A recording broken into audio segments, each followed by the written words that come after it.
분양가 상한제는 글자 그대로 아까 분양가격, 택지비하고 건축비로 구성되어 있죠. 그죠? 그 두 개를 뭘 두겠다? 상한을 두겠다. 이겁니다. 상한.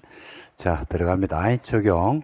어디에 전면 적용한다고 되어 있습니까? 공공택지죠. 그리고 공공택지가 아닌 택지에서는, 외의 택지에서는 국장이 지정해 줍니다. 국장이 주거정책심의 회의를 거쳐가지고 지정하는 지역이 있습니다. 어디 지정한지 먼저 한번 볼까요? 밑에 나와요. 자, 지정. 자, 보세요. 분양가 상한제 지정. 자, 분양가 상한제는 누가 지정합니까? 국장이 합니다. 국장. 이거 중요합니다. 이게 왜 중요하냐면, 자, 한번 들어봐봐요. 좀 더 정리 한번 해드릴 건데, 분양가 상한제는 국장이 지정을 하는데, 투기과열지구는요, 국장 또는 시도가 지정합니다. 시도도 지정할 수 있어요. 그리고 조정 대상 지역은 또 국장이 합니다. 그래서 지정권자가 분양가 상한제 공급 정책이 세 가지가 있다고 했잖아요. 세 개. 분양가 상한제, 투기과열지구, 조정 대상 지역인데, 분양가 상한제는 국장이 지정하거든요. 투기과열지구는요, 국장 또는 시도가 하고, 조정 대상 지역은 국장이 합니다. 이걸 바꿔가지고 시험에 내는 거죠. 나왔어요, 벌써. 또 나올 수 있죠. 자, 그래서 국장은 이래 나오죠. 국장은 여기에 지정합니다. 공공택지 외의 택지는요, 공공택지 외의 택지에 분양가 상한제를 지정할 때는 뭐 중에서 투기과열지구 중에서 아래의 요건을 충족하면 분양가 상한제로 지정할 수가 있습니다. 첫 번째, 분양가 상한제 직전을 소급해서 12개월간 아파트, 분양가 상한제거든요. 분양가 상한제이기 때문에 분양가격 상승률이 물가 상승률의 2배를 초과하는 지역입니다. 분양가 상한제거든요. 그래서 투기과열지구 안에서 분양가 상한제이기 때문에 분양가격 상승률하고 뭘 따진다? 물가 상승률을 따져가지고 2배가 높아요. 분양가격이. 그 다음에 소급에서 3개월간 매매 거래량이 20% 증가한 적입니다. 3개월간 뭐가 거래량이 20% 증가한 지역. 삼거리 외울 때 삼거리 이렇게 외우면 돼요. 적어놔라. 시험장 적어가지고 간다. 삼거리 가지고 시험장 가는 기다. 삼거리. 3개월간 거래량이 20% 증가한 지역. 그 다음에 소급에서 주택 공급이 있었던 2개월 동안, 주택 공급 2개월 동안 해당 지역에 공급되는 월 평균 청약 경쟁률이 5대1, 85 이하는요, 10대1 초간 지역입니다. 청약 경쟁률. 요거는 시험에서 지금까지 내는 전통적인 방식은 요거 지금 숫자 있죠? 숫자 안에다가 블랭크를 만들어요. 그리고 블랭크 안에 들어갈 숫자가 뭔지를 물어보는 게 시험에서 지금까지 분양가 상한제, 투기과열지구, 조정 대상 지역에 다 다르거든요. 그래서 그걸 출제합니다. 공통 요소는요, 미리 말씀드린데 3번은 공통해요. 청약 경쟁률은 5대1이거든요. 2개월간 5대1인데 이거는 투기과열지구하고 조정 지역의 공통 요소라고 보시면 됩니다. 좀 이따 나올 겁니다. 됐습니까? 그리고 객관식이기 때문에 헷갈리는 거는 1번 안 헷갈려요. 분양가 상한제는요, 분양가격 상승률이, 분양가 상한제이기 때문에 물가 상승률이 몇 배? 2배. 이건 안 헷갈려. 객관식이라서 다 맞춰. 뭘 틀리냐면, 야를 틀리죠. 삼거리를. 삼거리. 나중에 3전3이 오거든요. 그래서 그래요. 삼거리. 3전3이 옵니다. 3개월간 전매량이 30% 증가한 적이 또 나옵니다. 근데 삼거리, 3개월간, 3개월은 똑같죠? 뭐가? 거래량입니다. 몇 프로? 20% 증가. 자, 요런 지역에 지정을 한다. 그러니까, 분양가 상한제는 어디 지정하냐면요. 여기를 국장이 지정할 수도 있고, 그 다음에 공공택지는 무조건 지정을 해야 되고. 근데, 여기 보면, 분양가 상한제를 적용을 안 하는 경우가 있어요. 즉, 공공택지라 하더라도 요 일곱 가지 목적으로 만약에 분양을 하죠. 그럴 때는 분양가 상한제를 적용을 안 한답니다. 뭐, 이러니까 도생이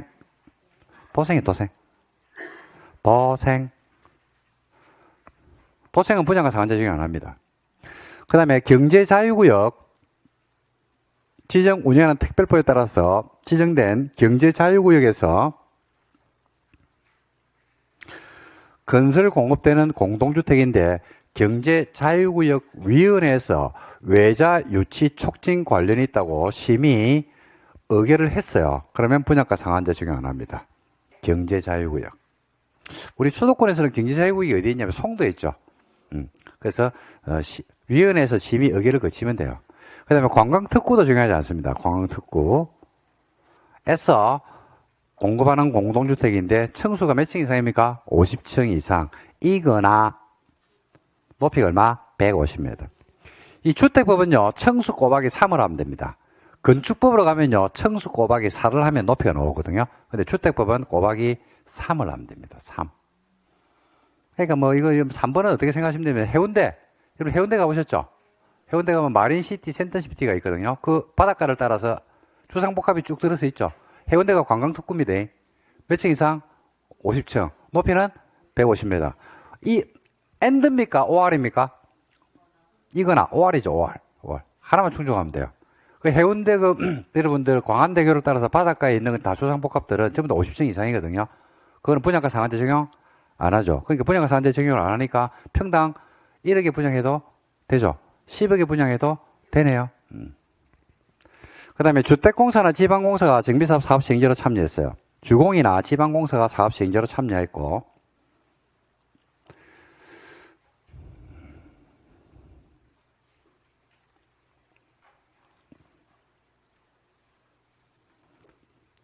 (10% 이상을 임대주택을 지어서 건설 공급을 합니다.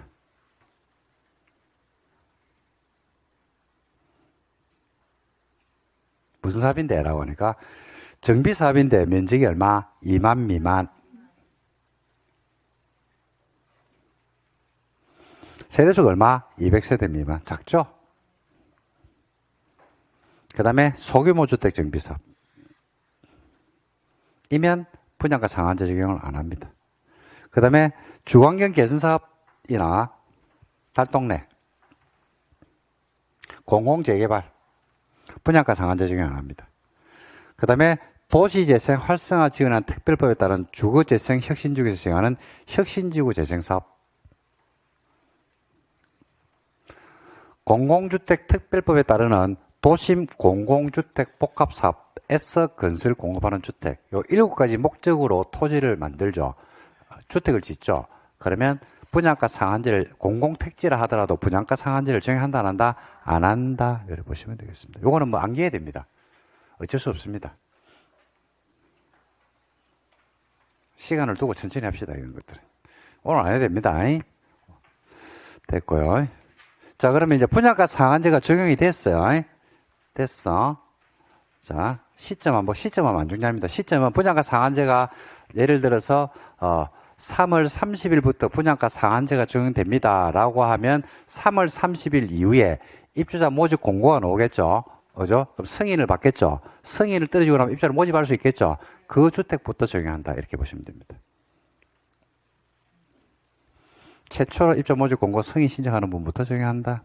참고하시면 되고, 절차가 중요하죠. 자, 누가 정한다고 했습니까? 국장. 분양가 상한제 지정할 때는 미리 시도한테 의견 들어요. 그 다음에 주거정책 심의에 거쳐서 심의를 거쳐서 분양가 상한제 정지로 지정할 수 있다. 상한제 정지로 지정을 하면 이름하고 공고하고 그 지역을 관할하는 누구한테? 시군구한테 내용을 만다 통보해 주죠. 그럼 최종 통보를 받은 게 누굽니까? 시군구죠. 시군구는 아까 입주자 모집 공고 승인 내죠, 안 내죠? 내주죠. 그럼 그 지역에서 일간신문에 입주자 모집한다는 공고문이 나와야 안 나요? 나오죠. 그죠? 그래서 시군구는 사업 주체한테 입주자 모집 공고할 때 해당 지역에서 공급하는 주택이 분양가 상한제 적용주택입니다. 라고 신문 공고할 때 내는지 확인을 해야 돼요. 그래서 이렇게 이제 절차가 진행됩니다. 지정을 누가 합니까? 국장이 하죠. 그러니까 누구한테 의견 듣고, 시도한테 의견 듣고, 뭐 거치고, 심의 거쳐서 지정하고 나서 만다 통보해 줍니다. 최종 통보를 누구한테 받아요? 시군구. 그 시군구는 통보가 들어오면 지가 관할하는 지역에서 사업주체가 입주를 모집할 때 분양가 상한제가 적용된다는 사실을 일간신문 공고할 때 냈는지를 확인해 주면 된다. 자, 지정하고 나서 목적 달성이 되면 그대로 놔둬야 됩니까? 해제해 줘야 됩니까? 해제해 주겠죠. 분양가 상한제 증기로 진행된 시도 시군구는 분양가 상한제 적용지역 지정 후 해당 지역 가격이 안정되는 등 계속 지정할 필요가 없다고 인정하면 지정권자인 국장에게 누구한테요? 국장한테 지정권자가 해제해야 되겠죠. 해제를 요청할 수 있고 요청받은 국장은 요청된 날로부터 며칠? 40일입니다. 요거하고 아까 헷갈렸어요 제가. 그죠? 좀 전에 여러분들 분양가 심사위원회는 언제 구성한다고 했어요? 사업계획 승인 받고 나서 며칠? 20일. 인데 제가 40일로 잘못 이야기했죠. 요거 40일하고 헷갈릴 수 있습니다. 죄송합니다. 죽을 죄를 짓습니다. 여기 40일입니다. 안에 주거정책심의 회의를 거쳐가지고 분양가 상한제 적용지역 해제 여부를 결정한다. 이 경우 국장 시도는 그 결과를 갖다가 알려주면 된다. 이런 거죠. 그 다음에 직권 해제할 수 있습니다. 그러니까 시도 시군구 지자체장이 지정권자인 국장한테 요청을 해도 되고요. 그 다음에 국장이 보니까 목적이 달성됐어. 그러면 해제를 직권으로 할 수도 있겠죠. 그죠? 국장은 분양가 상한제 증기로 계속 지정할 필요가 없다고 인정하면 주거정책심의 회의를 거쳐서 해제하여야 하며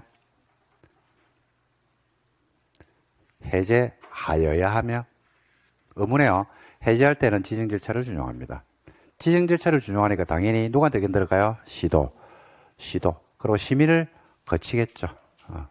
똑같죠. 그 다음에 분양가격, 택지비하고 건축비. 문제는 건축비는 문제 안 돼요. 건축비는 기본형 건축비를 해가지고 매년 발표를 하거든요. 자꾸 올라가고 있습니다. 지금 건축비가. 자, 택지비 한번 볼까요? 공공택지하고 민간택지하고 다르다고 했는데 공공택지는 택지를 공급받은 가격을 인정해준다 안 해준다? 해준다고 했죠. 업계약서나 다운계약서를 안 쓰니까. 그래서 택지 공급 가격에다가 가산비를 더해줍니다. 택지 공급 가격에 국토교통부 영의자는 택지와 관련된 비용, 가산비라 불러요. 이걸 플러스한 금액으로 택지 가격을 산정해줍니다. 가산비는 이자라고 생각하면 됩니다. 그러면 택지를 취득할 때 택지 가격이 뭐 1, 2억은 아니지 않습니까? 수천억이 되겠죠. 택지를 취득해서 바로 주택을 짓는 것은 아니고 몇 년이 걸리잖아요. 그죠? 몇 년 안에 착공해야 돼요? 사업계획 승인받고 5년 아닙니까? 그러면 5년 동안 금융비용이 들어가거든요. 그 비용을 가산해서 택지비를 산정해 주겠다. 문제 안 되죠. 근데 문제는 민간 택지입니다. 공공택지 외의 택지입니다. 공공택지 외의 택지는 택지로 공급받은 가격을 인정한다 안 한다? 안 한다고 했죠. 그래서 공공택지 외의 택지에서 주택을 공급할 때는 노원의 감정평가 및 감정평가사에 관한 법률에 따르는 감정평가 가액에 가산비를 더해줍니다. 감정가입니다. 아이고, 감정가로 하니까 이 건설회사가 저 시세 70%, 80%밖에 반영을 못하니까 이제 난리가 나는 겁니다. 근데 감정가로 하니까 반발할 수 있겠죠. 자, 제 말 한번 들어봐봐요. 감정가로 했거든요. 근데 현대건설이 뭐라고 했냐면, 야, 그 경매받은 건데, 너한테 샀다, 이가. 너희들이 나한테 팔았다, 이가. 너 국가지자체 소유 토지를 산 거예요. 그럼 업계약서나 다운계약서를 못 쓰겠네. 지금 맞아요, 틀려요? 맞죠? 그리고 택지를 취득한 가격이요. 요즘은 택지 가격을 등기부등본에 적는 거 아시나요, 혹시? 모르십니까? 택지를 예를 들어서 공공택지 같은 신도시 같은데 택지를 갖다가 여러분들이 경쟁입찰로 해가지고 낙찰대가 사잖아요, 그죠? 그럼 택지 매입 가격이 어디에 적혀있다? 등기부등본에 적혀요. 요즘은. 그럼 어디에, 법인이 취득하면 어디에도 적냐면요. 법인 장부에도 적거든요. 그럼 업계약서나 다운계약서를 쓴다, 못 쓴다? 못 쓰죠. 이와 같이 감정가를 인정하는데 택지 매입 가격이 밖으로 완전 노출돼요. 그럴 때는 매입 가격을 인정해 주는 게 맞지 않나? 그죠? 그래서 그때는 인정해줘요. 그래서, 자, 원칙은 감정가인데 예외적으로 봐봐요. 예외적으로. 다만 택지 매입 가격이 다음 하나에 해당합니다. 다음 하나 볼게요. 첫 번째 경공매 낙찰. 두 번째 국가나 지자체 공공기관으로부터 매입. 너한테 샀다 이가. 세 번째 실제 매매 가격을 확인할 수 있는 경우로서 대통령 영이 정하는 경우 이래가지고 갈로 안에 보니까 뭐라고 되어 있습니까? 등기부등본이나 법인장부에 택지 거래 가격이 뭐 되어 있다? 기재가 되어 있는 거예요. 이러면 업계약서나 다운계약서를 못 쓰거든요. 그럴 때는 다음 사유에 해당할 때는 매입 가격을 인정해 준다, 안 해준다? 해줍니다. 하지만 매입 가격을 인정하기는 인정해 주는데 인정한다 하더라도 다음 페이지로 넘겨보시면 감정가의 120%까지만 인정해 줍니다. 또는 공시지가의 150% 금액 이내에서 매입 가격을 인정해 준다. 이렇게 보시면 되겠습니다. 자, 정리할게요. 정리할게요. 자, 한번 보세요. 택지비가 문제입니다. 택지비는 두 개로 나누는데 공공택지, 민간택지 문제될 거 있어 없어요? 없어요. 민간택지 뭐만 인정한다? 감정가 인정이 원칙이다. 하지만 예외적으로 가격이 노출되면 매입가를 인정한다 안 한다? 한다. 매입가를 인정한다 하더라도 그죠? 감정가 얼마까지? 120 또는 공시지가 얼마? 150 범위 안에서만 매입가를 인정한다. 끝. 됐습니까? 다시 할게요. 택지는 두 개로 나눕니다. 공공택지, 민간택지. 공공택지는 매입가를 인정한다 안 한다? 한다. 민간택지는 매입가를 인정한다 안 한다? 안 한다. 뭐만 인정한다? 감정가. 근데 가격이 노출되어 있는 경우 있어 없어요? 있죠. 경공매 낙찰 가격. 국가지자체 공공기관한테 매수한 가격. 택지 가격이 등기부등본이나 법인장부에 기재가 되어 있으면 매입가를 인정하는데 인정한다 하더라도 감정가 얼마까지만? 120 또는 공시지가 150 범위 안에서만 인정을 한다. 끝. 이렇게 정리하시면 됩니다. 됐습니까? 예. 지금 단계는 여러분 주택법을 혹시 처음 배우는 분들 있잖아요. 그죠? 지금 단계에서는 그냥 끄덕끄덕 하면 돼요. 이게 숙지가 돼가지고 머릿속에 줄줄 나오는 거는 언제냐면요. 9월 돼야 돼요. 9월. 그러니까 앞으로 계속 반복을 할 거니까 보고 그냥 뭔 말인지 알겠다. 그까지 수준이면 돼요. 그리고 건축비는 한번 봐봐요. 건축비는 제가 문제 안 된다고 했죠. 건축비는 저거들이 정하는 게 아니고 기본형 건축비가 이미 정해져 있어요.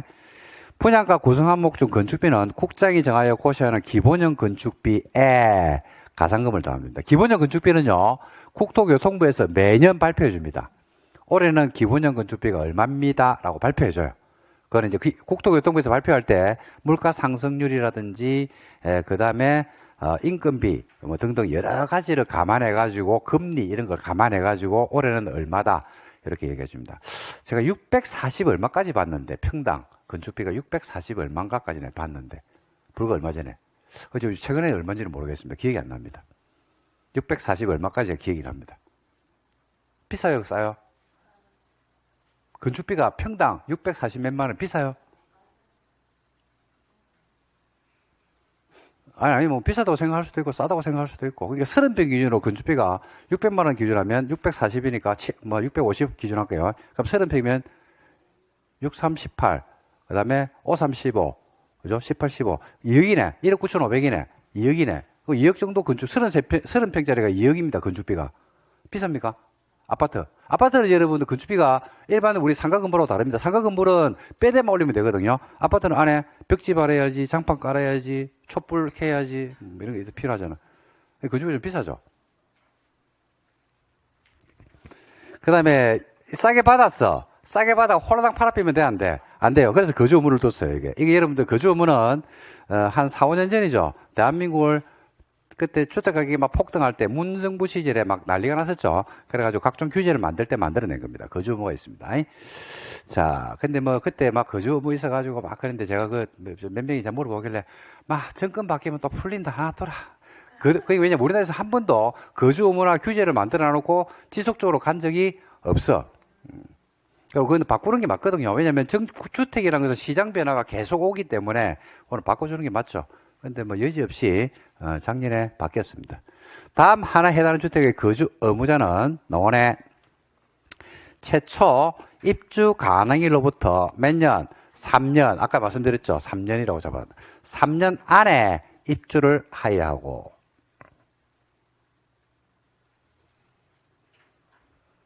근데 간란에 개정된 게 중요한 게 있습니다. 토지 임대부 분양주택은요. 바로 해야 돼요. 바로. 입주 가능일에 바로 입주해야 됩니다. 3년 유예기한은 없습니다. 해당 주택 분양 가격과 국장이 고시한 방법으로 결정된 인근 지역의 가격 비율에 따라서 5년 범위 안에서 그러니까 최장 거주기간이 몇 년입니까? 5년 동안 거주합니다. 533입니다. 5년, 3년, 3년, 2년. 533이라고 기억하세요. 그냥. 몇 년이라고요? 5년, 3년, 3년, 2년. 몇 년? 몇 년?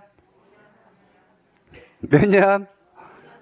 3년, 2년 범위 안에서 거주합니다. 이제 누가 거주 의무가 있냐라고 하니까 수도권에서 분양가 상한제를 정해야죠. 그죠? 그 아파트를 공급받는 사람.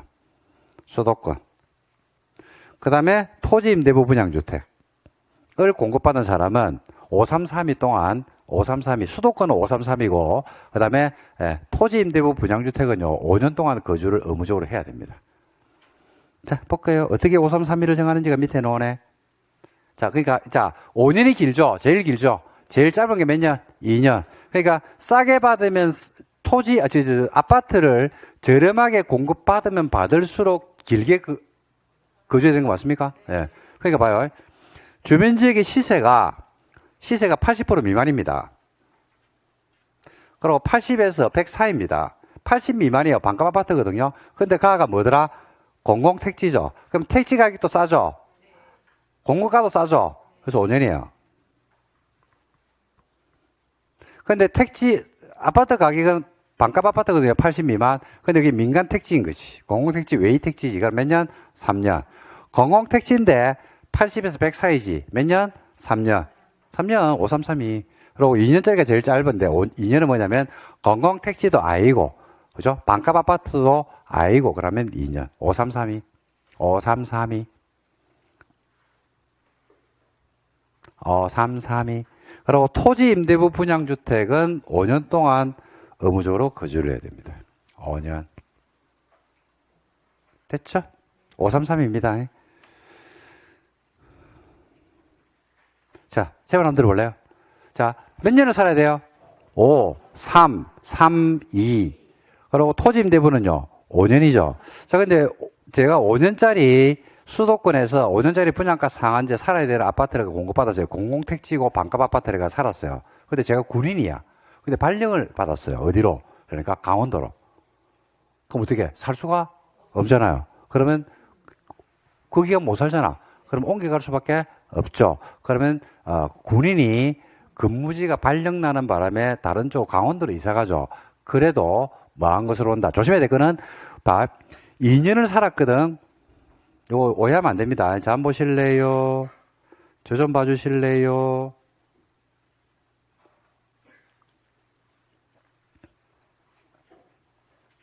공통인데 2년을 살았어요.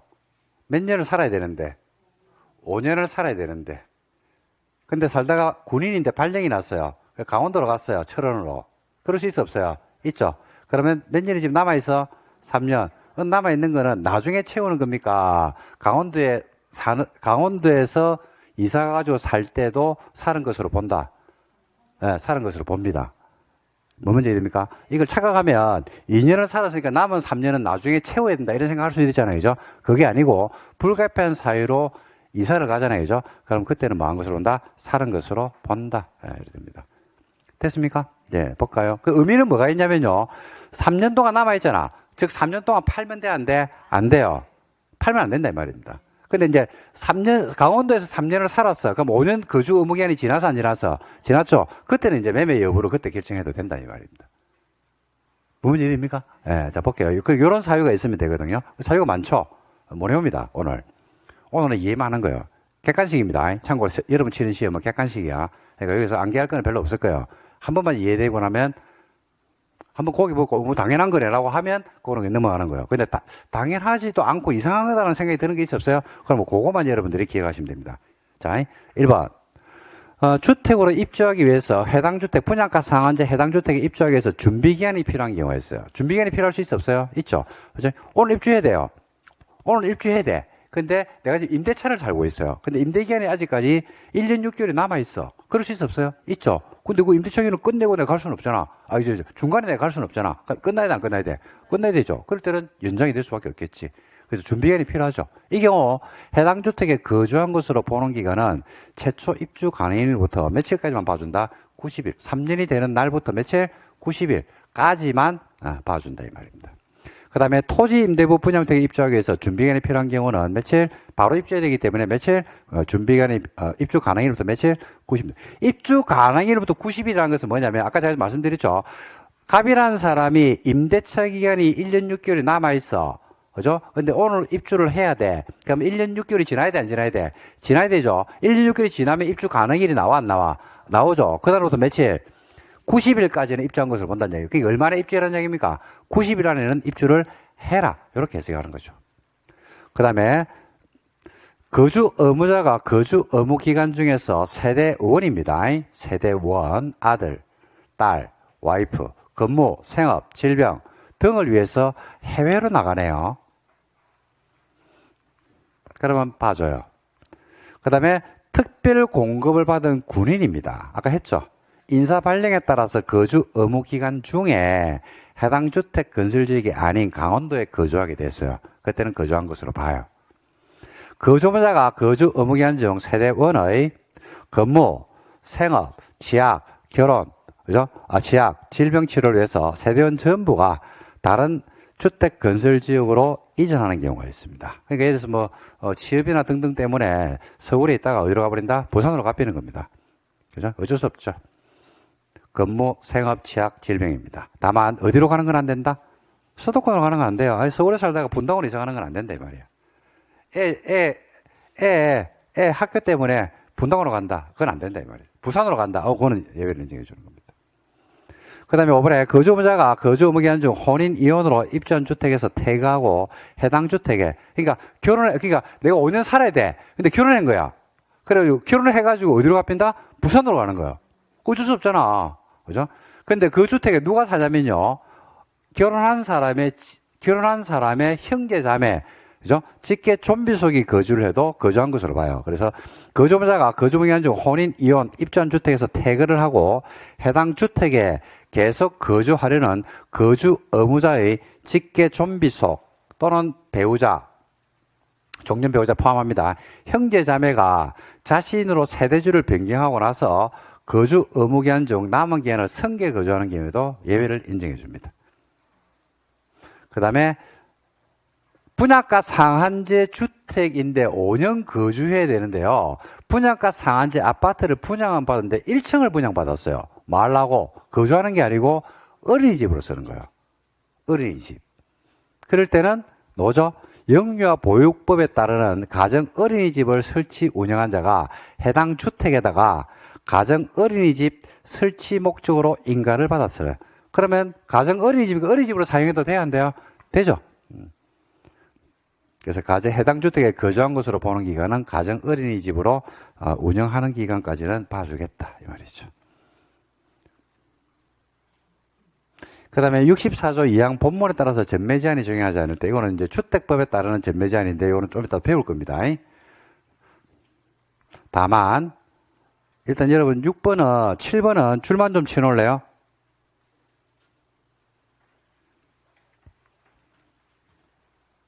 (7번은) 64조 2항을 배워야 됩니다. 조금 이따 배울 겁니다. 조금 있다가 20분 있다가.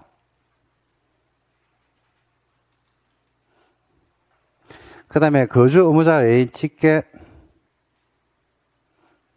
비속이 학교에 재학 중인 학생입니다. 주택 최초 입주 가능일 현재 해당 학기가 안 끝났어요. 애가 고2야. 분양가 상한제 들어가야 돼. 근데 애가 고2야. 근데 이사를 하게 되면 애가 학교 등하교 하는데 1시간 반씩 걸려요. 그래서 이사를 못 가겠다. 그럴 수 있어 없어요? 있죠.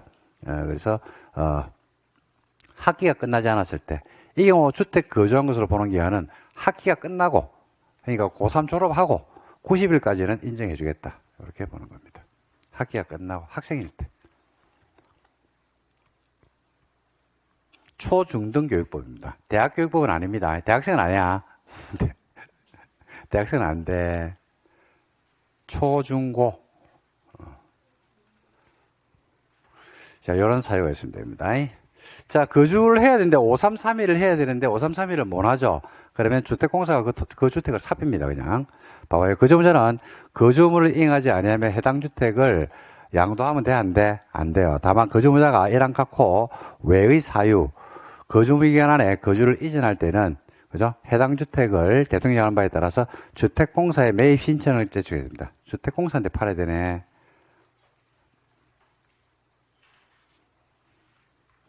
이때 주택공사한테 매입 신청하면 주택공사는 살 수 있겠습니까? 매입을 할 수 있겠습니까? 매입을 하야 하겠습니까?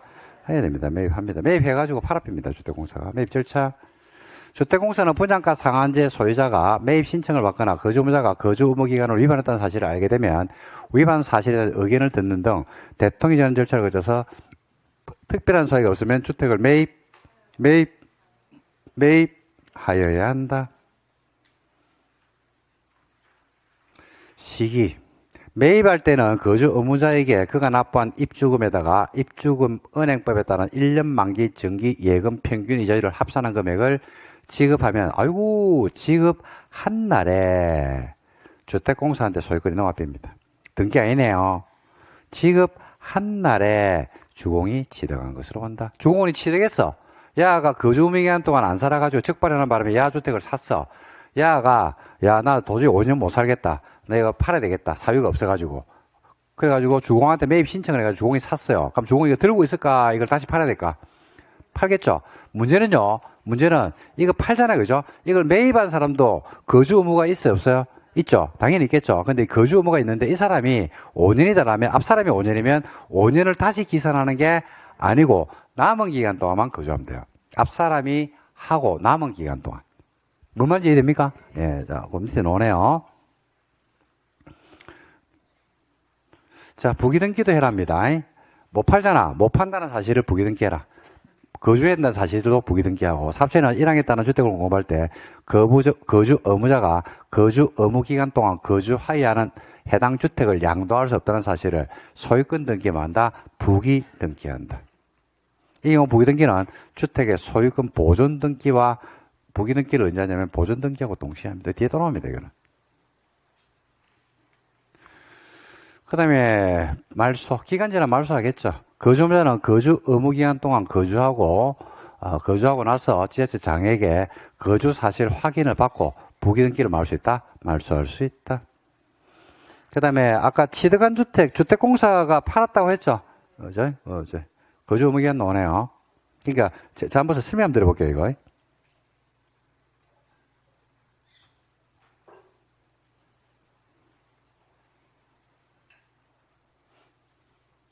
갑이 5년 거주를 해야 돼요.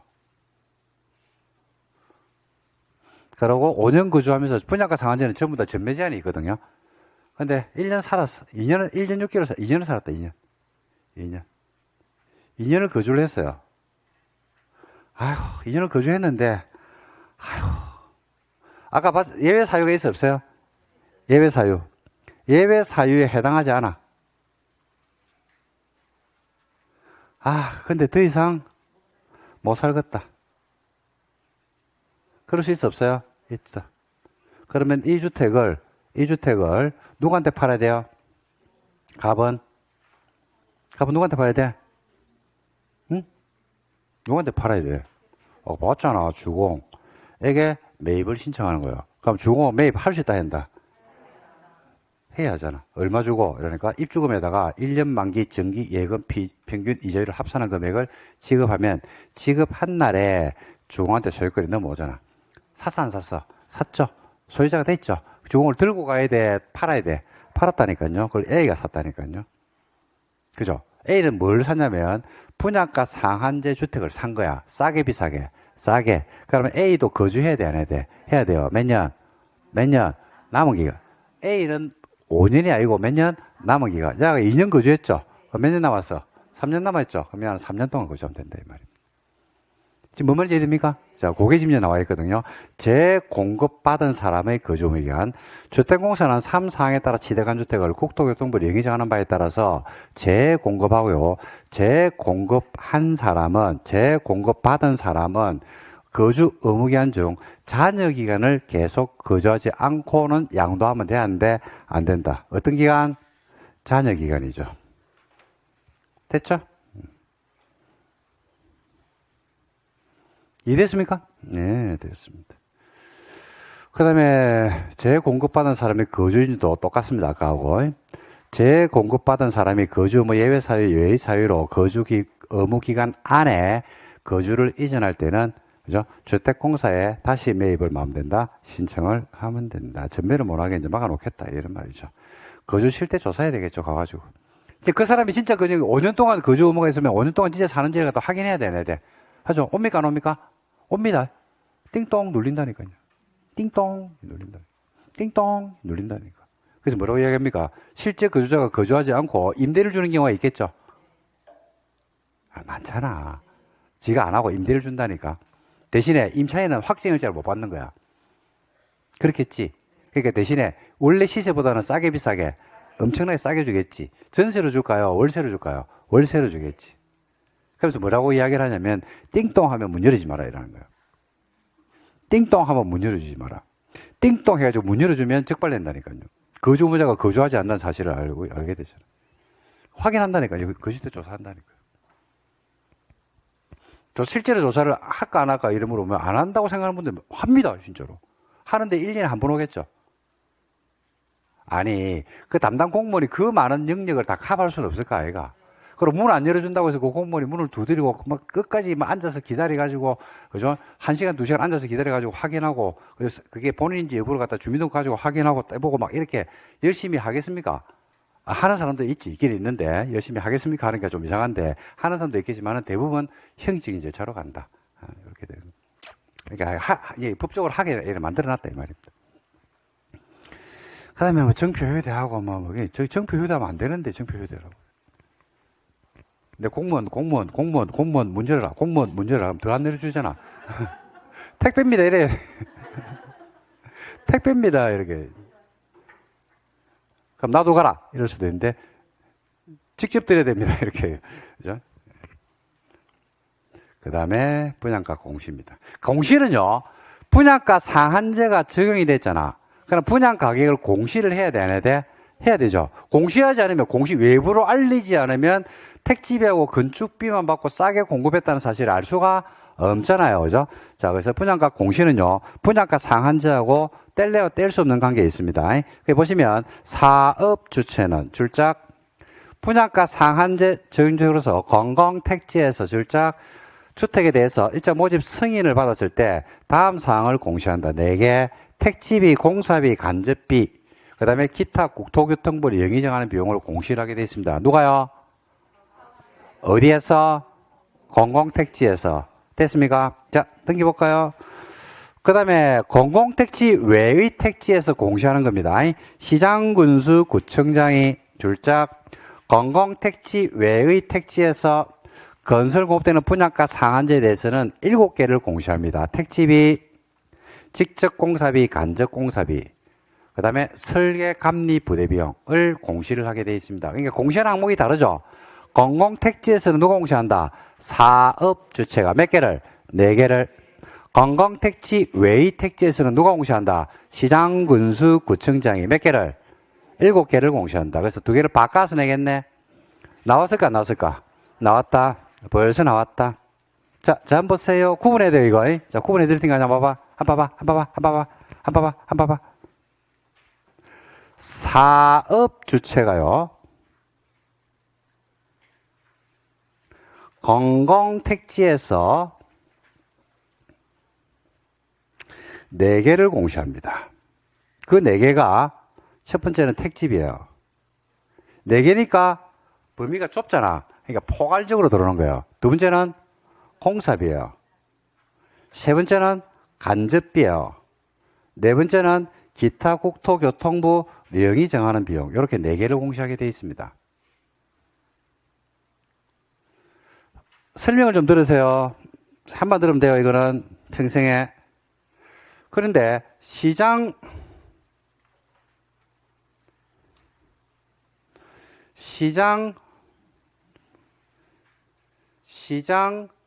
군수 구청장은요, 공공택지가 아니고 공공택지 외의 택지에서 민간 택지죠. 몇 개를 공시한다? 7개입니다. 7개. 7개니까 항목이 좀 늘어나겠죠, 그죠? 좀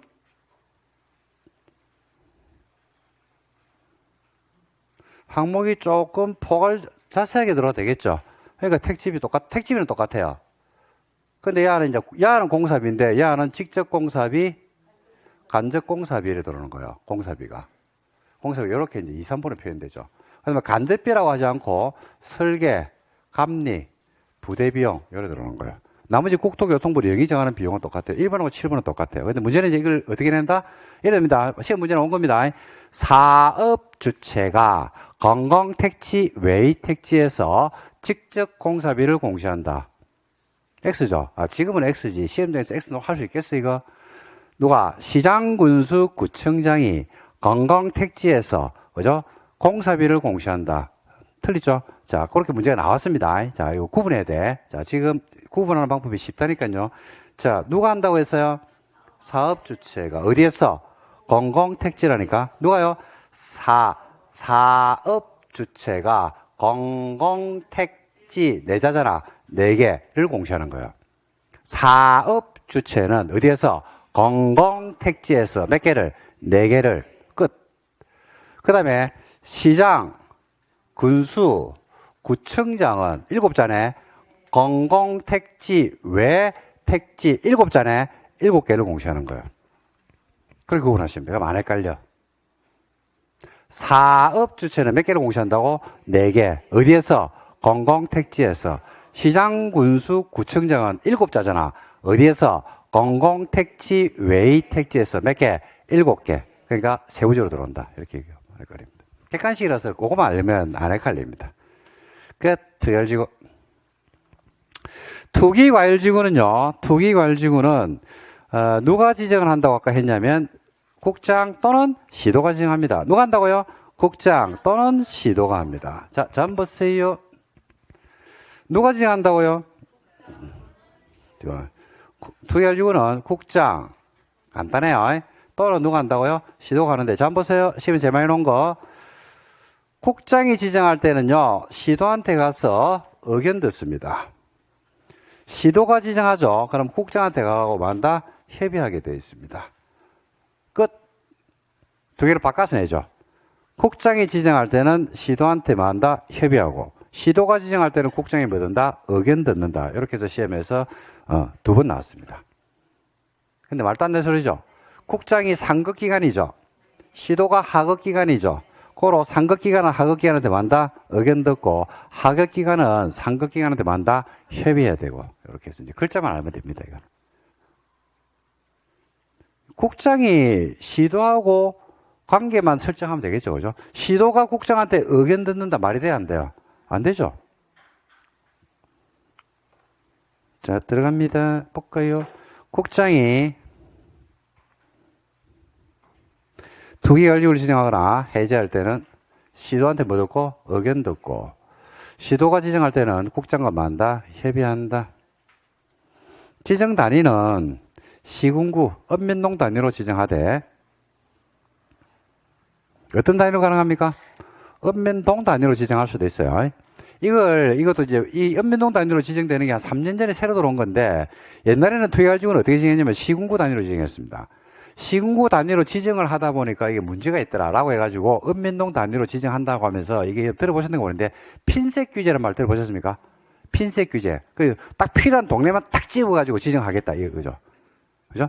여기 그러니까 핀셋 규제, 읍면동 단위로 지정을 하니까, 규제를 하니까, 그죠? 장점이 많았다, 단점이 더 많았다. 네? 단점이 더 많았다. 어떤 단점이냐? 핀셋 규제를 하니까요, 그 옆 동네가 올라가더라. 그걸 무슨 효과라 그럽니까? 풍선 효과라 얘기죠. 풍선 효과. 한쪽을 눌리니까 풍선에 들어있는 바람은 똑같은데 한쪽을 눌리니까 다른 쪽으로 삐져나오는 그런 효과가 발생하더라. 그래서 규제가 안 먹히더라. 뭐 이런 이야기가 나왔습니다. 그래서 읍면동 할 수 있다 이거 봅니다. 기준 나오네요. 해당 지역의 주택가격 상승률이 물가 상승률하고 비교하네요. 현저히 높답니다. 주택가격 상승률이 물가 상승률이 현저히 높은 지역. 자. 아까 좀 전에 분양가 상한제는 분양가격 상승률이 물가 상승률의 몇 배? 2배.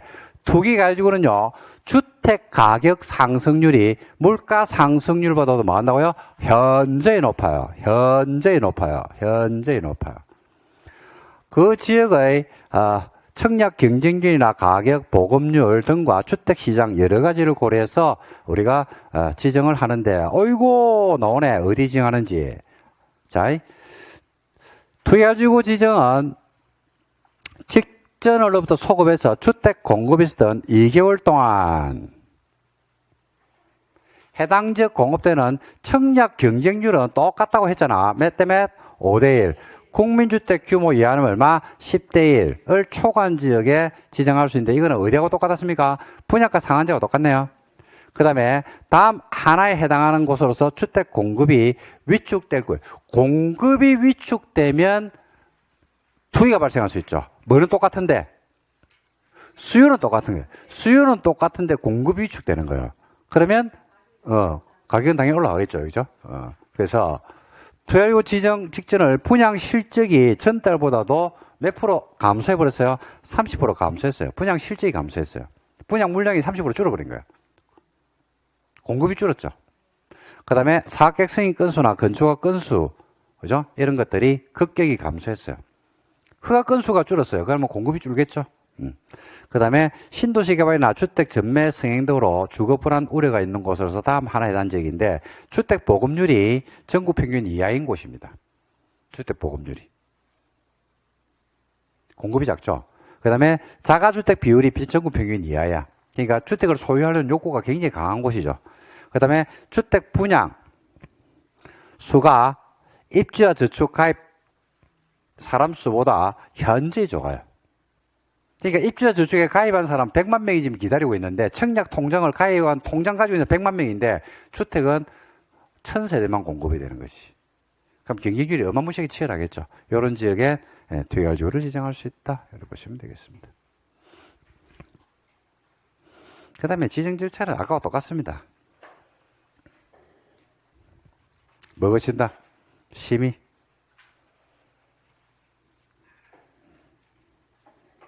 그 다음에 공고. 국장 시도는 지정하면 지체 없이를 뭐하고 공고하고 국장은 시군구에게 만다 통보해 줍니다.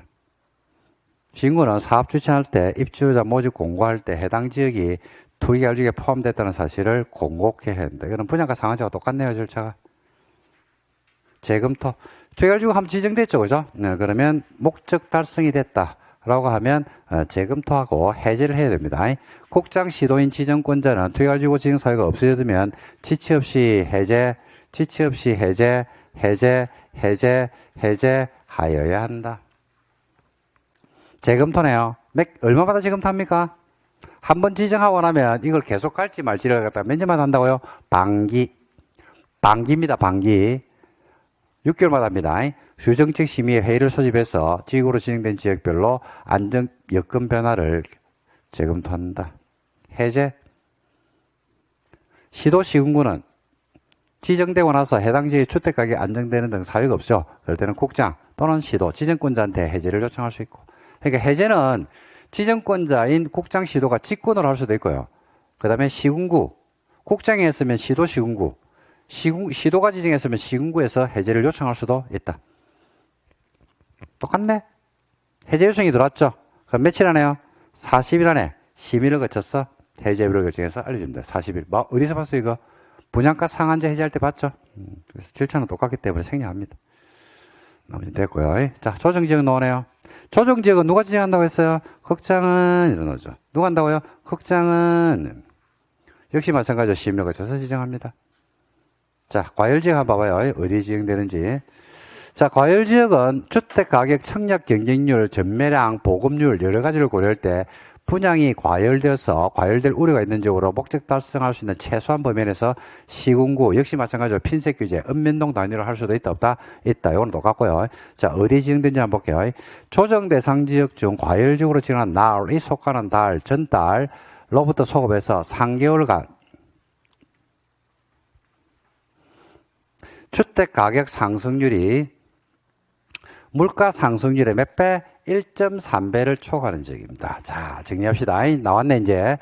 아까 분양가 상한제는 분양가 상한제이기 때문에 분양가격 상승률이 물가 상승률의 몇 배? 2배.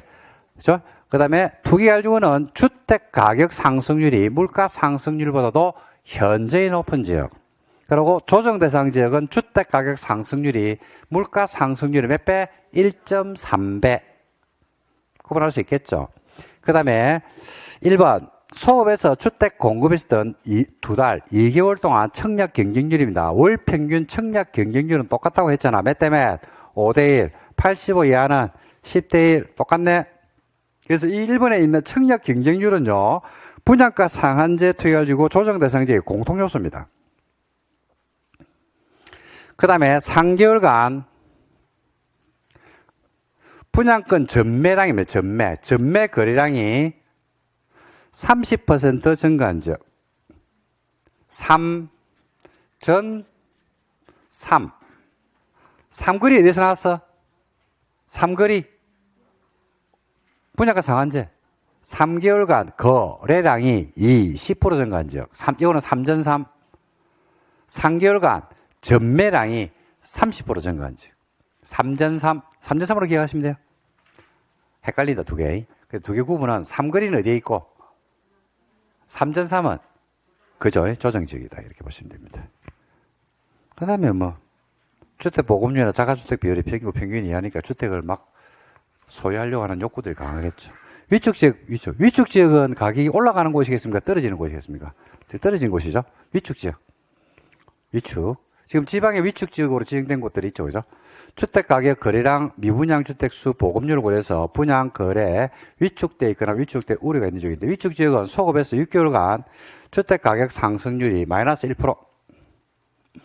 6개월간 얼마요? 마이너스 1%.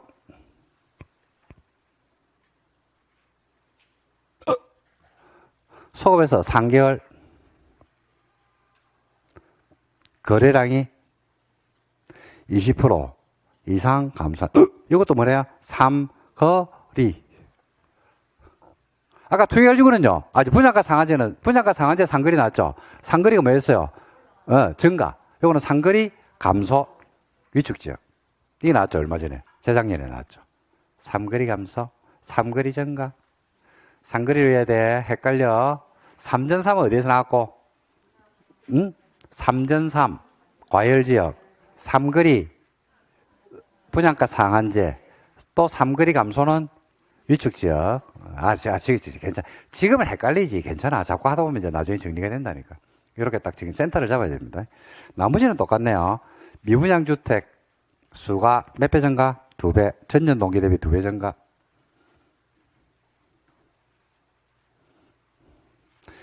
자가주택 비율이나 주택 보급률이 평균을 초과합니다. 가질 만한 사람들은 다 가지고 있어요. 주택 공급해봐야 아무도 안 사겠네. 여러분들은 위축지역으로 지정할 수 있습니다.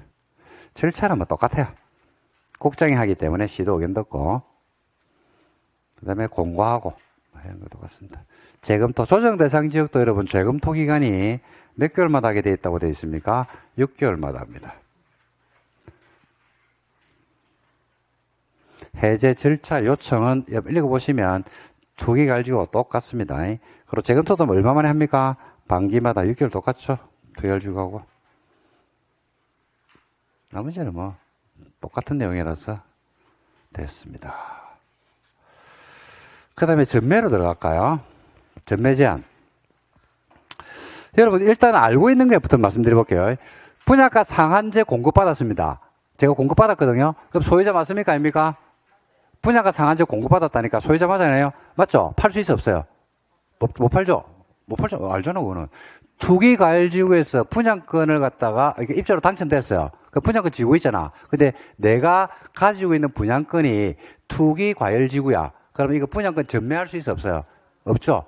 부산에서 투기과열지구 아니야? 전매할 수 있죠? 분양권도 재산권이기 때문에 전매가 자유가 원칙이죠. 그런데 우리가 좀 전에 말씀드린 투기과열지구나 분양가 상한제, 조정 대상 지역 중 과열지역으로 만약에 지정이 되면 거기에서 분양권을 전매할 수 있다, 없다? 없다. 불과 수도권에서 불과 얼마 전에 전매를 다 막아놨습니다. 그게 전매 제한입니다. 전매 제한. 근데 무조건 안 됩니까? 일정 사유가 있으면 전매가 됩니까? 안 됩니까? 되죠. 이제 그 사유를 보는 겁니다. 자, 얼마 동안 전매가 안 되는지 그 기간이 나오거든요. 기간이 오는데 기간은 무시하셔야 돼요. 기간이 너무 복잡하고 너무 자주 바뀌어가지고 이거는 시험에 나온 적이 단 한 번도 없다. 못 낸다. 시험에 안 나왔다. 모르니까. 그러니까 몇 년 동안 전매를 못 하는데 그건 알 필요 없고 대신에 뭐만 딱 기억하시면 되면 투기 과열지구 정도만 기억해 두시면 될 것 같습니다. 분양가 상한제는요, 조정 대상 지역과 분양가 상한제는 굉장히 복잡합니다. 왜냐하면 과열지역과 위축지역으로 나눠지는데 과열지역이 읍면동 단위로 되어 있어가지고 보면 이만큼 됩니다. 무슨 시, 무슨 동, 무슨 시, 무슨 동까지 나와요. 그걸 외울 수는 없다. 그래서 그걸 무시하셔도 된다. 그래서 투기할지구 정도만 아시면 됩니다. 미리 말씀드릴게요. 자, 들어갑니다. 사업 주체가 건설 공업하는 주택으로서 다음 사유가 있으면 최장 몇 년입니까? 10년 범위 안에서 대통령 영이 정하는 기간 안에는 전매 제한 기간이 지나기 전에는 주택을 전매하거나 이를 알선하면 안 돼요. 알선은 누구를 처벌하기 위해서 어떤 규정입니까? 공인중개사입니다. 전매 제한 기간은 수급, 투기 우려를 고려해서 대통령 영이 정하는 지역별로 다르게 정할 수도 있다 없다? 있다. 그래서 우리나라에서 전매를 못하는 종류가 6개가 있습니다.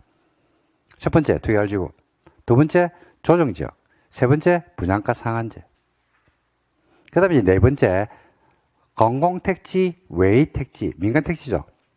에서 건설 공급하는 주택인데 분양가 상한제를 제외하는 주택 및 수도권 외의지역 중 수급 상황이나 여러 가지를 고려해서 대통령령으로 별도로 정해줍니다. 이거는. 그러니까 무시하셔도 돼요. 대통령을 봐야 돼요. 이거는 별도로. 그 다음에 공공재개발. 공공재개발로 공급받은 주택이 있습니다. 어떻게 싸게 받았을까요? 비싸게 받았을까요? 싸게 받았겠죠. 공공재개발에서 여러분 조합원들에게 주는 거는 전혀 문제 안 됩니다. 그건 입주권이잖아. 그거는 사유재산권이라서 마음대로 사고 팔 수 있거든요. 그런데 일반 분양을 말합니다. 그 다음에 토지임대부 분양주택. 토지임대부 분양주택.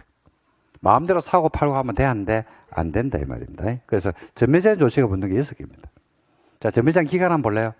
전매제한 기간은 아까 말씀드렸죠. 그죠? 언제부터 전매를 못하게 막았습니까? 입주자로 선정된 날입니다. 입주자로 선정됐죠, 오늘. 그럼 오늘 계약한다, 안 한다? 안 해요. 오늘 입주자로 선정됐다고 해서 분양권이 생기는 것은 아닙니다. 분양권은 내가 계약을 쳐야 돼요. 그죠? 입주자로 선정됐는데 101동 101호 도로가 옆이야. 그럼 계약을 안 할 수도 있잖아. 그죠? 그래서, 옛날에는 계약한 날, 내지는 계약 체결 가능일 이랬거든요. 근데 지금은 바꿔놨습니다. 이거 바꾼 지 얼마 안 됐습니다. 입주 선정대로 기선합니다. 전매 제한 기한이 2 이상인 경우에 있어요. 전매 제한 기한이 2 이상이란 말이 무슨 말이냐면, 투기 과열지구로 지정이 되어 있는데, 어떤 단지가 분양가 상한제 적용을 받아요. 그러면 투기 과열지구 규제도 받겠죠. 분양가 상한제 규제도 받겠죠. 그죠? 그러면 전매 제한 기한이 2개가 붙어 안 붙어? 붙죠. 그죠? 그러면 어떻게? 예를 들어서 투기 과열지구 전매 제한 기간이 내 거는 3년짜리야. 근데 분양가 상한제를 정하니까 5년짜리야. 그러면 전매 제한 기간이 투기 과열지구 안에서 분양가 상한제가 적용되는 바람에 5년과 3년 2개가 있어. 그러면 어느 걸 적용한다? 2개를 합친 것도 아니고 뺀 것도 아니고 그 중에서 먼 거, 긴 거, 긴 전매 제한 기한을 적용한다. 위축 지역에서는 짧은 걸 적용해 줘야 되겠죠. 당연한 이야기죠, 이거는. 그리고 주택에 대한 전매 제한 기간 중에서 등기를 완료한 경우에 소유권 등기를 완료할 때 전매 제한 기한이 지난 것으로 본다. 이 경우 소유권 등기에는 대지를 제외하고 건물에 대해서만 등기하는 경우도 포함한다. 전매 제한 기한이 있는데 그 전에 뭘 해버렸다? 등기를 했죠. 그러면 풀린다 이 말입니다. 자, 봐봐요. 갑의 주택이 이렇습니다. 만약에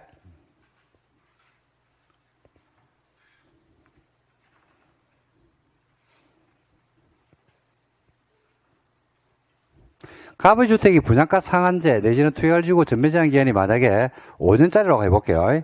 그럴 수 있어 없어요? 있어요. 5년입니다. 근데 내가 이제 아파트가 막 지어지는 거지. 지어져가지고 3년 6개월이 지났어요. 아직까지 1년 6개월이 남아있거든요. 근데 이때 뭐 해버렸다? 등기가 된 겁니다. 자, 이거 볼게요.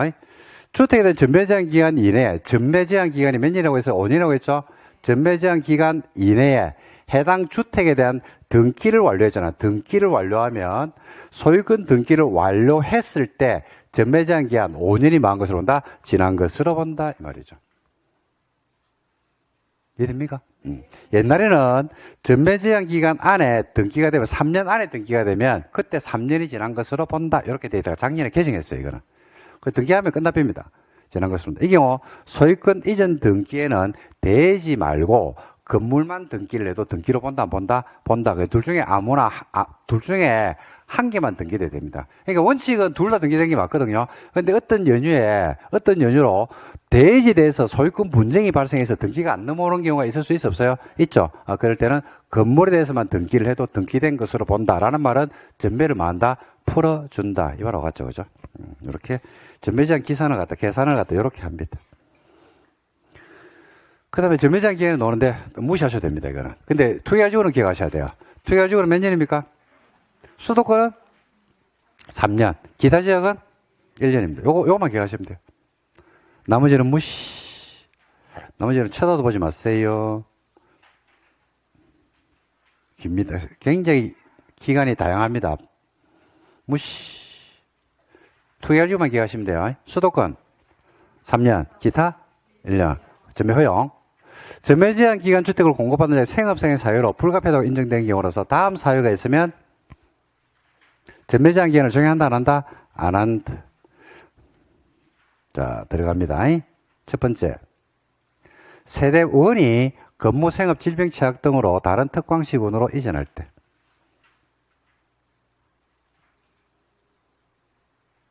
근데 혼자 가야 됩니까? 전부 다 가야 됩니까? 전원이 다 가야 됩니다. 혼자 가면 안 돼. 혼자 가면 안 돼. 혼자 가면 안 돼. 기르기 안 돼.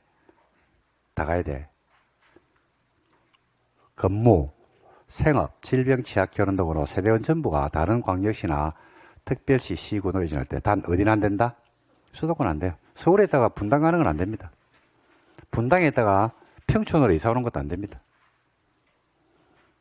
그 다음 상속에서 취득한 주택으로 세대원 전부가 이전할 때, 상속에 의해서 취득한 주택으로 세대원 전부가 이전할 때, 세대원 전부가 해외로 이주하거나 2년 이상, 2년입니다. 해외 체류할 때. 전부 다 가보니까 해외 체류하든지, 이사 가든지, 질병, 취약, 결혼 등으로 뭐 할 때 전부 다 혼자 가면 돼요? 안 돼요? 안 되죠. 전부 다 같이 가야 돼요. 이혼으로 입주 선된 지위주택을 배우자에게 이전할 때 위자료를 주겠죠, 이거는. 위자료를 주는 겁니다, 위자료로. 그러니까 원래 양도가 안 되는데 둘이서 잘 살다가 이혼하는 겁니다. 이혼하면서 가져가라 강남 아파트 이러면 주는 겁니다. 땡큐이라고 받을 때는 괜찮다 이 말입니다. 이혼을 할 때는요. 그 다음에 공시법에 따라서 공익사업 시행으로 주형 건물을 정한 자가 사업 시행자로부터 2주 대책론주택을 공급받은 경우로서 시군구에서 뭐 해주면 확인을 해주면 돼요. 그 다음에 3호 규정에 해당하는 소유자가 국가자치 금융기관의 채무불이행으로 경공매가 시행한대. 채무불이행으로 경공매가 시행됩니다. 그러니까 전매제한 대상주택을 가지고 있거든요. 근데 어떤 연유로 채무불이행이 있어가지고 은행에서 경공매를 시행합니다. 근데 내가 지금 팔고 변제를 하고 싶어. 근데 전매제한에 걸려서 팔 수 있어요? 없어요? 없죠. 그럴 때는 주택공사가 인정해주면 그거 팔아가지고 채무변제 할 수 있다 이 말입니다. 이게 전매 예외, 이런 사유가 있으면 전매할 수 있다, 없다? 있다. 지금 전매 가능 사유로 보는 겁니다. 원칙은 안 되는데. 그 다음에 주택의 전부는 안 되네요. 일부를 배우자에게 정리할 때. 전부는 안 된다. 전부 주면 안 돼. 일부. 이렇게 봐요. 주택이 있는데 일부를 배우자에게 정리했으니까 일부는 누구 거예요? 아니, 1501호에 들어갈 분양권을 가지고 있다니까? 근데 그 일부를 배우자에게 정리했다니까? 그럼 일부는 누구 건데? 쥐고. 그러니까 배우자하고 지하고 뭐 한다는 얘기입니까? 공유한다, 이 말이에요, 이거는. 공유. 요즘 공유만 해야죠, 아파트 살 때. 그죠? 뭐 그런 경우는 보시면 됩니다. 근데 전부는 안 됩니다. 전부는 안 되고 일부 줘야 돼요, 일부. 그러고 실직 파산, 신용불량으로 경제적 어려움이 발생했습니다. 뭐 그럴 때는 빨리 팔고, 그죠? 회생하는 게 좋겠죠. 이런 사유가 있으면 전매할 수 있다, 없다? 있다. 그러니까 여러분들은 투기과열지구에서 개업을 했거든요. 그럴 수 있어, 없어요? 있죠. 분양은 전매를 할 수가 있어, 없어? 없죠. 근데 이런 8가지 사유를 가지고 오면 전매가 돼야 안 돼? 된다, 이 말입니다. 여러분한테는 중요하겠죠. 이런 사유가 있으면 여러분들이 중개를 해도 된다, 이런 말이거든요. 그 다음에 동의하면 되고, 뭐, 나머지 필요 없습니다. 한번 쭉 읽어보면 돼요. 매입 금액하고 쭉 읽어보시면 돼요. 그 다음에 주택공사 재공급하고 다 똑같습니다. 입주자격증. 입주자격증인데, 요거 전매 금지 규정을 위반했죠. 그죠? 그러니까, 좀 전에 봤던 8가지 사유 말고는 전매하면 되는데, 안 되죠. 근데 그 사유가 없음에도 불구하고 불법 전매가 이루어지는 경우가 있을 수 있다, 없다? 있다. 적발이 안 되면 되는데, 적발되는 경우가 있을 수 있다, 없다? 있다. 적발되면요, 10년 범위 안에서 입주자격을 제한해버립니다. 좀 전에 봤던 8가지 사유가 없는데 전매를 하잖아. 아까 몇 년 동안요? 10년 동안 입주자 자격을 제한합니다. 아이고야, 입주자 자격을 제한하니까 모델하우스 못 갑니다, 이제. 휴지 못 받습니다. 휴지하고 물티슈 이런 거 못 받네요. 몇 년 동안? 10년. 뿐만 아니라 불칙이 있네요. 전매 제한 규정을 위반해서 입주자 선생 지위를 전매, 알선, 3년 이하의 징역. 무섭다. 3천만 원 이하의 벌금에 처한다. 다만 위반 행위로 얻은 이익의 3배에 해당하는 금액이 3천만 원을 초과해버리죠. 그럴 때는 3년 이하의 징역이나 이익의 3배까지 합니다. 그러니까 3천만 원 이하의 벌금이 불과 한 7, 8년 전까지 있었는데요. 이거 굉장히 비판이 많았더랬습니다. 피가 초피라고 이야기했는데 처음 형성되는 피가 1억인데 3천만 원 불금해봐요. 그러면 적발되면 내면 되지 뭐. 그죠? 그러니까 이게 제재의 실효성이 없었더랬어요. 그래서 그 비판을 수용해가지고 이익의 몇 배? 3배. 그러니까 만약에 팔아가지고 2억의 프리미엄을 얻었잖아. 그러면 얼마? 무섭다, 무섭다. 무섭죠. 옛날에 3천만 원일 때는 무섭다, 무섭다. 한 개도 안 무섭다. 근데 이익의 몇 배? 3배. 그리고 이런 것들을 봤죠. 그죠? 그러면 신고하면 포상금 줍니다. 이런 포상금. 주위에 혹시 이런 분들 봤잖아요. 그죠? 전매, 불법 전매를 하는 경우를 봐서 신고하면 포상금 준답니다. 포상금. 신고하면 돼, 안 돼? 안 돼. 그건 하지 마. 이게 국가가 단속해야 될 건데 국민들 간의 불신을 조장하는 겁니다. 저는 이런 불법 전매하는 사람들 제가 많이 알겠습니까? 모르겠습니까? 어마무시하게 알고 있습니다. 제 집에 하면 재벌됩니다. 집에서 때로는 약간 제가 주머니 돈이 없고 이러면 할까 이런 생각도 들기는 드는데, 그죠? 하면 워낙 많이 알고 있어가지고 재벌될 수 있는데, 하면 돼, 안 돼? 안 돼. 안 받아요, 이거는. 자, 그 다음에, 요 밑에 있는 건 안 보셔도 되고요. 공급질서 결란행위를 한번 볼까요? 요거 한번 보세요, 요거는 시험에 잘 냅니다. 공급질서 결란행위. 공급질서 결란행위라는 것은 주택에 공급되는 질서를 갖다가 막 흐트리는 사람들이 있습니다. 아까 청약 통장 사고 팔고 하면 돼, 안 돼? 안 되죠? 근데 사고 팔고 하면 안 되는데 안 합니까? 합니까? 하죠. 우리가 어떤 민족입니까? 하죠. 그래서 했을 때 어떻게 되느냐. 자, 들어갑니다. 누구든지 다음 행위를 하면 안 돼요. 자, 밑에 무슨 행위를 하면 안 되는지부터 한번 볼게요. 첫 번째, 조합원의 지위. 두 번째, 주택 상환사채, 입주자 저축증서, 청약 통장이죠. 그 다음에 네 번째, 무허가 건물 확인서, 철거 예정 증명서, 철거 확인서, 이걸 다른 말로 뭐라고 부른다? 딱지. 그 다음에 이주대책 대상자 확인서, 지금 딱지라고 부릅니다. 이런 것들 사고 팔고 하면 돼, 안 돼? 안 됩니다. 자, 볼까요? 맨 위에 본문. 누구든지 이 법에 따라 건설 공급되는 주택을 공급받거나 공급받게 하기 위해서 다음 각호 행위 하나에 해당하는 정서나 지위를 양도, 양수, 줄자하시고, 그 관련에 진짜 중요한 말이 있습니다, 여러분. 시험에 잘 내죠, 이거. 양도, 양수의 의미가 있어요.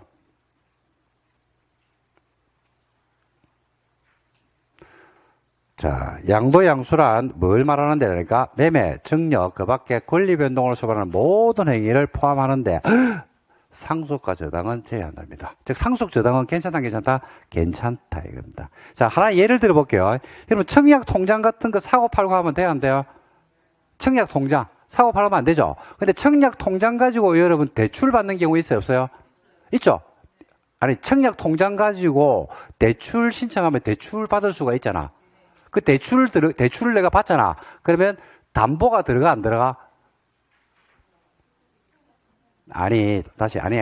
이거 이해하면 돼, 이거는. 요런 것들을 사고 팔고 하면 돼, 안 돼? 안 되는데, 뭐는 괜찮다?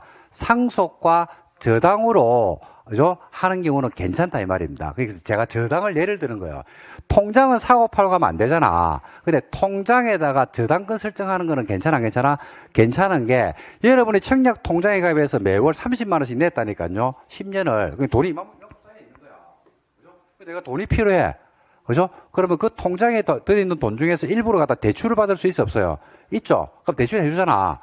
대출 이자가 내가 받는 금리의 가산금 1.5%를 더하면 돈을 대출해줘요. 그죠? 그러면 그냥 신용대출입니까? 내가 지금 청약 통장에 들어가 있는 돈이 담보로 들어가는 겁니까? 그래. 그게 괜찮잖아, 말하는 거니까. 그게 괜찮잖아. 그렇게 이야기하면 이해를 하시면 된다, 이 말이야, 내 말은. 통장 가지고 계신 분들은 지금 은행 가서 대출을 해줍니다.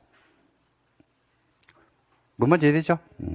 근데 이거 하지 말아도 안 합니까? 합니까? 하죠. 했을 때 효과입니다. 지위는 어떻게 된다? 무효. 지위는 뭐 된다고요? 무효. 계약은 뭐 해버린다? 취소해버립니다. 지위는 무효고 계약 취소입니다. 바꿔서 냅니다. 지위 취소 아닙니다. 지위 무효. 계약은 취소합니다.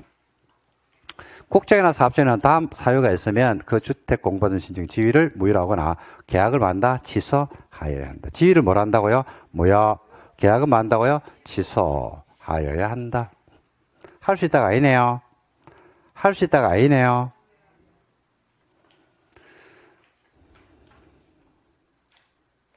그리고 서리 매수인을 보호해줍니다. 국장사업자는 2항에도 불구하고 1항을 위반한 공급에서 교란 행위가 있었던 사실을 알지 못하고 선이죠. 알지 못하고 선이죠. 민법에서. 주택 또는 입주로 된 지위를 취득한 매수인이 해당 공급지석 교란행위와 관련이 없다는 사실을 대통령 영의 정하는 바에 따라서 소명을 하면 체결된 계약을 취소해서는 된다, 안 된다? 안 된다. 이게 이제 왜 그러냐면 갑이 위반 행위를 했거든요. 조금 전에 공급지석 교란 행위를 했단 말입니다. 교란을 해서 취득했는데 취득해가지고 A에게 팔았어. A가 B에게 팔았어. 근데 첫 번째 행위가 취소돼 버리면 밑에 것도 뭡니까? 줄사탕 취소죠. 그렇잖아요. 소급에서 무효가 돼버리니까. 근데 누구를 보여줘야 된다? 선의 제3자를 보여줘야 되거든. 근데 이게 이제 어떤 경우가 실제로 발생했냐면 갑은 위반 행위를 했는데요. 갑이 A에게 팔고 A가 B에게 파는데 B가 주택에 지금 거주를 하고 있는 거야. 근데 갑의 행위가 취소가 됐다고 해서 줄사탕 무효거든요. 그래서 다 나가라. 이렇게 하니까 선의 제3자가 피해를 보는 경우들이 발생하더라. 그래서 선의 제3자를 보호하기 위해서 규정을 둔 겁니다. 크게 뭐 의미는 뭐 없습니다. 환매. 사들일 수 있어 없어요? 적발된 걸 알면? 있죠? 취급한 날에 소유권을 취득한 것으로 봅니다. 그 다음에 환매 가지고 주택을 사들였죠. 그럼 갑자기 그 집은 누구 집이 됩니까? 응? 사업주체가 사들였으니까 사업주의 집이 됐잖아. 그럼 거기에 살고 있는 사람은 나가야 돼, 안 나가야 돼?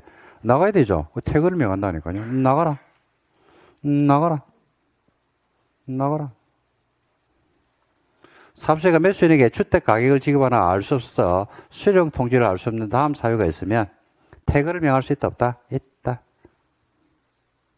자, 요거는 여러분들 한번 제가 설명을 한번 해볼게요. 별로 어려운 건 아니라서 설명을 들으면 훨씬 더 낫습니다. 자, 한번 볼래요? 갑이 30년 된 통장을 가지고 있어요. 이걸 산삼 통장이다 이래 부릅니다. 점수도 엄청 높아요. 당첨이 확실해. 근데 계약금도 없고 입주금도 없어요. 을이 와가지고 팔아라 이랍니다. 3억 줄게. 당첨이 확실하기 때문에. 을이 샀어. 뭐 했어요? 그랬죠. 을이 청약을 넣었어요. 누구 이름으로? 갑의 이름으로 청약을 넣었어요. 당연히 당첨이 되겠죠. 입주했죠. 거주를 하고 있다니까요. 이게 현재 사실입니다. 그런데 청약 통장을 매매, 정력, 그 밖에 권리 변동을 수반하는 모든 행위를 하면 돼, 안 돼? 안 돼. 단 상속과 저당은 괜찮은데 상속 저당이 아니고 매매를 한 거예요. 이게 적발이 된 거지. 적발. 여기서 적발된 거지. 그러면 청약을 넣을 수 있는 지위는 있고 없고 지위는 무효가 돼요. 지위는 무효지. 지위는 있고 없고의 문제니까. 당첨이 됐잖아. 당첨되고 나면 뭘 하는데? 계약을 할까, 아이가? 계약을 할까, 아이가? 근데 계약이 적발된 거지. 그러면 계약은 뭐래 핀다? 취소할 수 있다 한다. 취소하여야 하는 거예요. 근데 적발이 안 된 거야. 계약하고 나서도 적발이 안 된 거야. 그 입주가 돼가지고 현재 뭐 하고 있다? 거주하고 있는데 적발이 된 거야. 그죠? 그러면 뭐 할 수 있다? 환매한다고 했잖아, 환매. 그죠? 이 주택을 사버린다니까요. 누가 산다고요? 사업주체가 이걸 사빈다는 어떻게 사냐면요. 사업주체는 이거 환매를 어떻게 하냐면, 야가 낸 입주금에다가 1년 만기 정기 입주금에다가 1년 만기 정기 예금 평균 이자율을 합산한 금액을 지급하면 지급한 날에 소유권이 사업자에 넘어빕니다. 그러니까 우유통에다가 돈 넣으면 돼요. 돈 넣어놨다 이러면 그때 소유권이 넘어요. 자, 그럼 갑자기 2501호 집이 누구 집이 돼버렸어요? 사업주체가 소유권이 넘어왔잖아. 사업자 집이 됐다니까. 여기 사업주체가 야한테 가서 뭐라 한다? 나가라 이라는 거예요. 나가라. 태그를 명하는 거죠. 그죠? 그러면 나가야 돼, 안 나가야 돼? 나가야 되죠. 나가는데 돈 받았어, 안 받았어? 받았죠. 괜찮아. 아니, 입주금하고 이자까지 받았잖아. 괜찮다라고 생각하면 큰일 난다니까요. 벌칙이 있다, 없다? 있다. 이게 벌칙이 있는 거예요, 벌칙. 여기 밑에 벌칙이 있는 거예요. 똑같죠? 아까하고. 몇 년 동안? 10년 동안. 입주자 자격을 제한해버립니다. 휴지 못 받죠? 똑같네?